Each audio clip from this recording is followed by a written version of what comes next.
One of the things that I do with couples that are just starting out is I actually encourage them to get to know how the opposite sex operates, because the major part of problems between couples is that they speak different languages.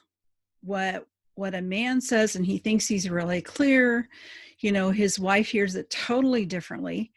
And when she speaks and she thinks she's being perfectly clear, he's hearing it completely differently. And I've had that happen over and over again in counseling sessions. And I've learned to really read people's faces. So when one person is talking, I'm going, what is the partner hearing? And I end up translating, actually.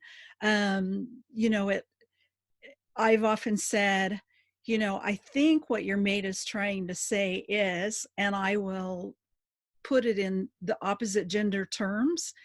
And then I check back, is that what you were trying to say? And I actually remember one gentleman said to me, that's exactly it, but you said it way better than I did. So there's some emotion behind that too, a desperation for the other person to hear you. So, really learning what the opposite sex life experience is, not just in terms of specifics, but in terms of their gender, because we experience the world very, very differently. Sorry, Siri thought I was talking to her. Let me turn her off. This will be a fun one to put in the middle of my talk. Um, but that happens to me a lot. I'll be talking and all of a sudden Siri goes, may I help you? um, but we have a totally different worldview based on gender. Men and women are treated differently from the start. Basically, I try to teach women that men are more sensitive than women are, but they actually have that socialized out of them. In other words, they're treated differently if they're emotional and vulnerable. And that plays into a marriage big time, because by the time you get married, a man's defenses are pretty well into place, and the woman can't understand why he's being so aloof or why he's not, engaging in emotional material as much. And I really think that goes for, across the board, no matter where your origin is. I found it to be true with a wide variety of cultures. It just may be more true in some cultures than in others.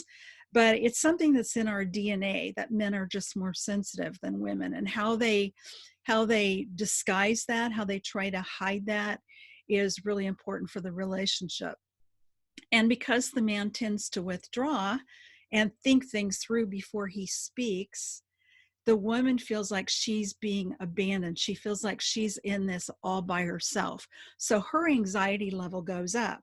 And where her anxiety level goes up, then she sounds more and more angry, which makes the man feel like he's failing.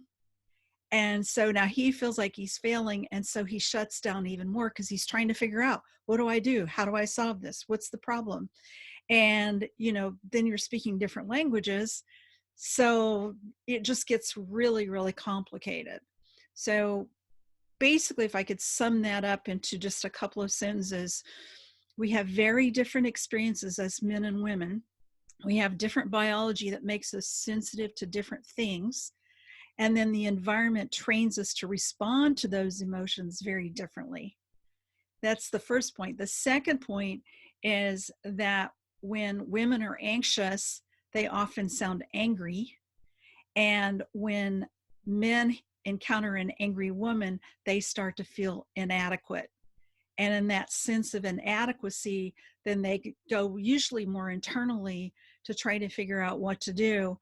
And you've got a disaster in the making, because now she's more anxious because you're not responding. So that's just a couple of the things that I start out with, trying to help a young couple get off on the right foot. So I hope that helps.